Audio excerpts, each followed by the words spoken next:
What's up, Internet? This is Rambling Josh, and you're watching another episode of Let's Play Link to the Past. Today, we gotta figure out how to get past this dead end. And as you may imagine, that involves lighting these 4 torches, because as we all know, torches cannot go unlit. And that reveals the boss door. Here we have the boss. 3 Lanmolas, giant flying sandworm things. The best way to do this is to charge up your spin attack, sit next to their little holes, and try and time it to hit them when they come out. The only real danger you have is hitting one of the other worms, or maybe getting hit by a little bit of sand that goes flying when they burst out of the ground. But if you hit one of them, that should knock you out of danger of the dirt.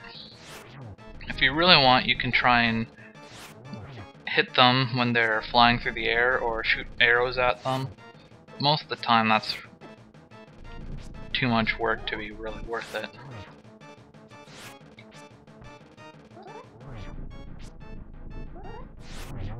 There goes 1. There goes 2. Now when there's only one guy, he shoots out 8 bits of dust instead of 4, as you can see. But by the time there's only one left, it shouldn't really matter too much. And we get the second pendant. I believe that's the pendant of wisdom?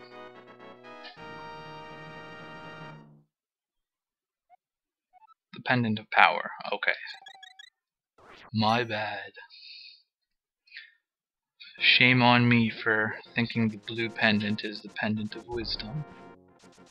Now our next goal is the 3rd pendant in the top there, up in the mountains. In the mountains. But before we do that, I want to kind of tie up some loose ends. I want to get a whole bunch of items and stuff that I'm missing, just because I like to have that stuff done by the time I go to the 3rd dungeon. It's a bit of a trek up there. But first we got a cave down here. And in this cave is a whole bunch of rupees. So if you're ever low on rupees, this is a pretty good place to come, because these rupees respawn every time you come back in here. Cave to the east of Lake Hylia, huh? And just for the heck of it, let's get a few more.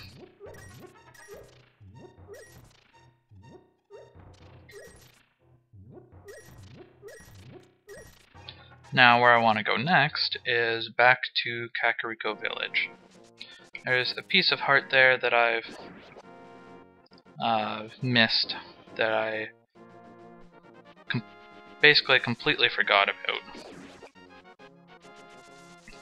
the last 2 times I was over there, and it's been bugging the heck out of me, so I just gotta go get it. Now that we got the power glove, we can lift that rock up, and it gives us a little shortcut there.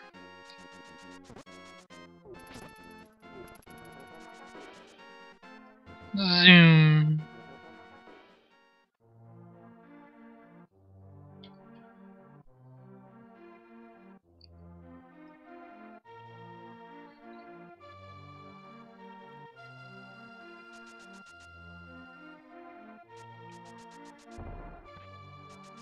What do you know? 5 rupees hidden in the tree. Now the piece of heart in question is hidden in the well in the top left side of town here.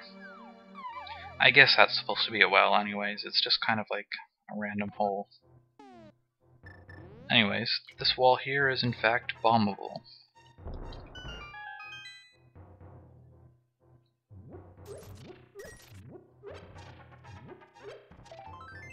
And voila.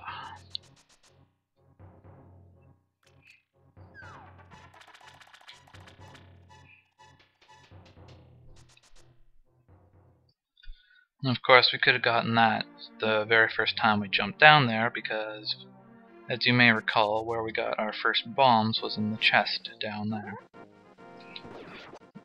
We head up here to the Lost Woods. There's a couple things we can get in here. Usually I don't like coming in here too much before the third dungeon, because honestly I just don't like this place too much. So I like to try and spend as little time as possible here, but I might as well get it now. That would be the wrong way, as I thought. Now up here, you can see these guys are called thieves. You can't kill them, and if they run into you, you drop a whole bunch of rupees and items and stuff, and they will try and steal them. What's this? It's a fake Master Sword. And just perfect. Now the thief is hiding in the tunnel that I have to go. Basically, there's just a huge pain in the butt, and there's not really a whole lot you can do about them. And those birds can in fact hit you from the outside of the log somehow. Here we find the mushroom. We'll get some use out of that before too long. And you find this patch of 9 plants, chop down the middle one, and fall down the hole. And here we get another piece of heart. And that gives us heart container number 8, I believe. And that guy just tells you that this is the thieves' hideout, and that they have an ex-member hiding near the desert in the south.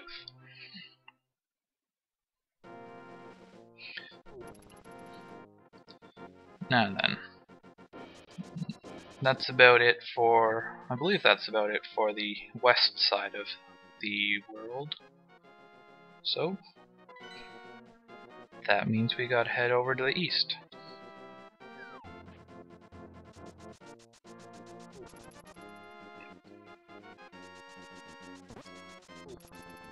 Thank God for the Pegasus boots.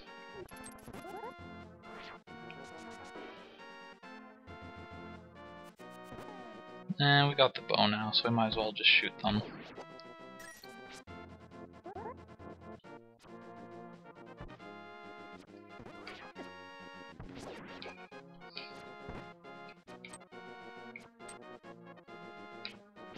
Unless they, like, shoot our arrows down. Now then.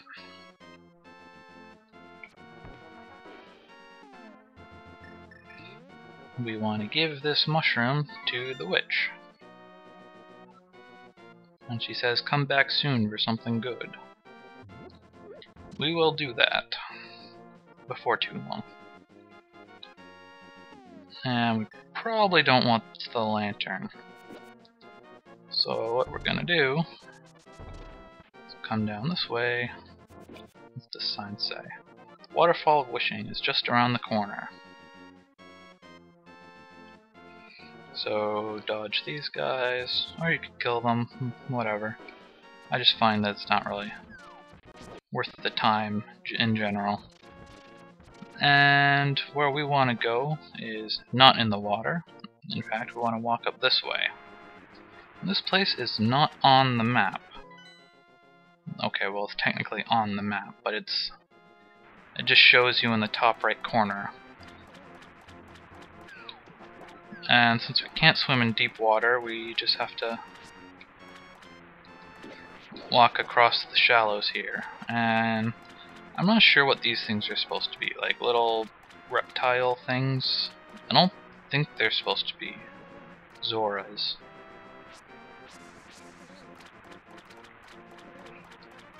Although, I could be completely wrong, and I most likely am. And that is the wrong way. So you want to take the bottom fork and not jump in the water repeatedly.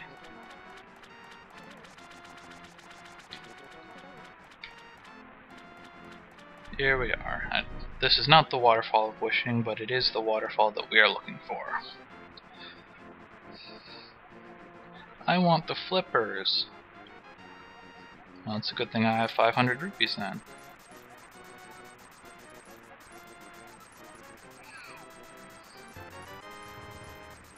And we have the flippers, so we can now swim in deep water. So hop off this ledge and take a quick little detour over here to the left, and we get another piece of heart. Now jump off. We got a little bit of a shortcut back to the main world. The charted portion of the overworld. I believe it's right here. Yes, this is the Waterfall of Wishing. Throw an item. First thing we want to throw, the boomerang.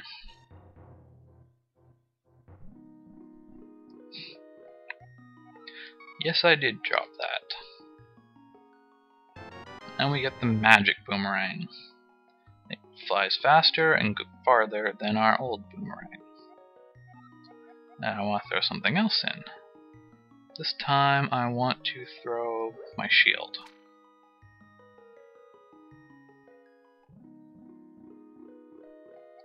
Yes, I did drop that in there. And now we get the level 2 shield, which can block fireballs. And that's all we can do there. If you have an empty bottle, you can throw that in there as well, and she will give you back some magic potion. But magic potion doesn't tend to be too useful.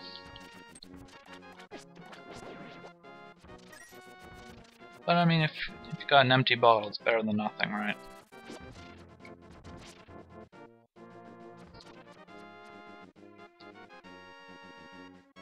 And head back over this way. Take a quick look at the map here. Okay. I did not mean to do that. Oh well.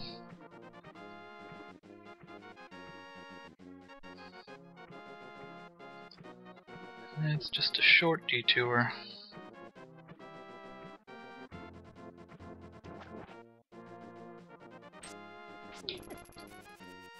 Nah, get away from me, man.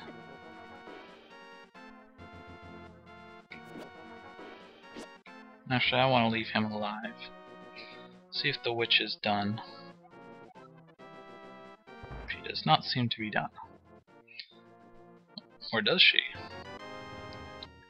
We have this magic powder now, because we gave her the mushroom. Get healed up from her assistant there. Let's just see what we can do with this magic powder. Whoa, you got like glasses. Tra-la-la, look for Sahasrara.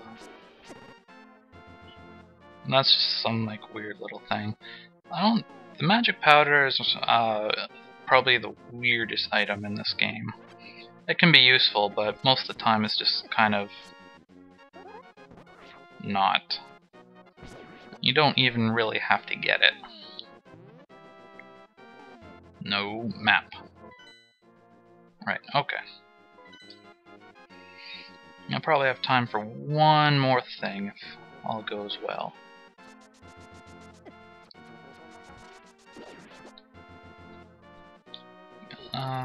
Quickly run down here.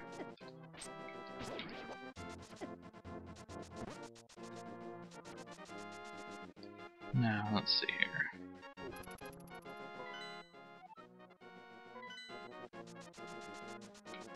I don't think we actually have time.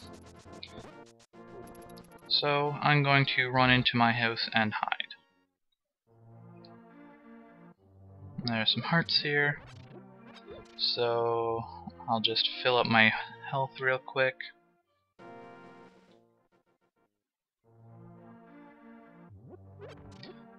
And that's gonna be it this time for Let's Play A Link to the Past. Catch you next time.